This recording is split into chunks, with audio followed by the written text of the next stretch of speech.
Maayong buntag minasang, ohayo gozaimasu. So, andito na naman ako mga lods, gagawa ng baon para kay Mister.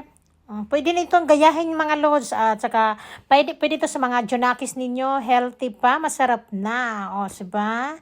May halong pagmamahali, nanay, o chares. So, no, ayan mga lods, naglagay ako ng may nilagang itlog ako, tapos nilagyan ko ng konting mayonnaise. Low salt po yan na mayonnaise para, yan ang gusto ni Mr. na nilaga, tapos may mayonnaise, no? So, yan, bell pepper, green bell pepper, tapos may toppings na giniling na baboy. Yan. Tapos nilagyan ko ng sauce. Yan. Experiment jud ta mga lods kay dili jud dali magluto-luto mga lods. So ayan, spinach mga lods na nilaga ko 3 minutes.